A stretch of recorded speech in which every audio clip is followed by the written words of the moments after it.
이미 장례를 끝난 지 4일이 지난 나사로를 무덤에 가셔가지고 살려내신 기적은 정말 대단한 기적 중에 기적이라고 하지 않을 수 없는 것입니다. 오늘 우리는 본문의 말씀을 가지고 이 기적 사건이 우리에게 주시는 교훈 몇 가지를 살펴보고자 합니다. 첫째는 예수님께서 생명의 주가 되신다는 사실입니다. 예수님은 나사로를 살리실 때도 먼저 사람들에게 자신에 대한 믿음을 요구하신 것을 봅니다. 오늘 본문은 모든 믿는 자의 부활을 예표로 보여주고자 행하신 기적입니다. 예수님이 비록 나사로 한 사람을 불러 살리셨지만은 결국 이것은 예수 믿고 죽은 모든 성도들을 아무리 시간이 많이 흘러도 문제없이 다 살려내실 것을 우리에게 확신시켜 줍니다.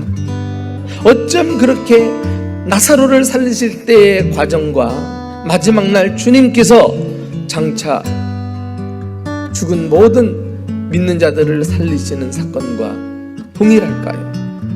나사로의 이름을 불러 무덤에서 살려내신 것처럼 예수님께서 이 땅에 다시 오시는 날 우리 한 사람 한 사람 이름을 부르시고 그 주님의 음성을 듣는 자마다 살아나리라, 이 약속의 말씀을 꼭 부여잡고 코로나19로 인해 몹시 힘든 과정 속에서 우리는 다시 한번 부활의 영광과 소망을 가지고 사는 저와 여러분 되시기를 예수님의 이름으로 축원합니다.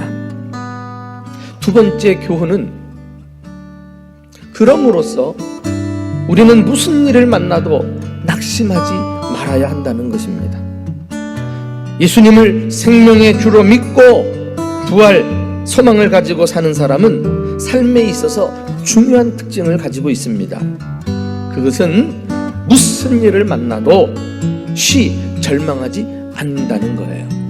우리는 병에 걸려 고통당할 때 낙심하고 절망하기 쉬워요. 우리는 일이 뜻대로 풀리지 않고 자꾸만 연기되어 갈 때 그만 절망하고 좌절합니다. 또 세 번째 우리가 살면서 만나는 문제는 바로 마지막에 와서 죽음이란 문제를 봉착하게 될 것입니다. 지금 병에 걸려 있습니까? 병에 걸려 죽을까봐 두려워하십니까? 지금 일이 착착착착 진행되지 않고 지연되고 풀리지는 않고 어려움이 계속되고 있습니까? 아니, 사랑하는 이가 내 곁을 떠나고 죽음 때문에 두려움에 사로잡혀 계십니까? 오늘 죽은 나사로를 살리신 예수님을 통해 우리는 그리스도인으로서 달리 문제에 대처하고 삶을 살아야 된다는 사실을 깨닫고 어떤 경우에도 절망하지 말고 소망을 가지고 믿음으로 승리하는 저와 여러분 되시기를 예수님의 이름으로 축원합니다. 마지막 교훈은 이러한 기적을 경험하려면 순종해야 한다는 사실을 오늘 본문에서 발견합니다. 기적이라고 주님이 다 해주실 것이라고 바라는 것은 주님을 시험하는 거예요. 시험하는 거예요. 우리 편에서 주님이 명령하실 때 순종해야 할 부분을 찾아야 돼요. 그거 안 하고 일이 안 풀린다, 어렵다 하지 마세요. 어려울 때 내가 순종할 것이 뭔가, 내가 놓치고 있는 게 뭔가, 그걸 찾아내는 게 지혜입니다.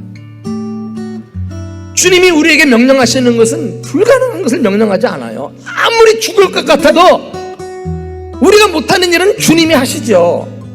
근데 명령하시는 것은 우리가 할 수 있는 일이구나 믿고 순종할 수 있기를 주님의 이름으로 축원합니다. 우리가 옮겨야 될 이 돌, 그래야지만 능력이 나타나고 우리 삶에 기적이 일어날 텐데 그걸 가로막고 있는 돌은 불신앙의 돌일 수 있어요. 나의 편견일 수 있습니다. 알량한 아무 소득도 없는데 그냥 끝까지 지키고자 하는 어떤 고집일 수 있어요. 오늘 이 말씀을 통해서 오랫동안 뭔가 좀 주님 앞에 가까이 나아가려고 하는데, 은혜를 사모하려고 하는데, 혹시 주님과 나 사이에 가로막고 있는 돌이 생각이 난다면 지체 없이 망설이지 말고 그 돌을 옮겨놓는 이 시간이 될 수 있기를 주님의 이름으로 축원합니다.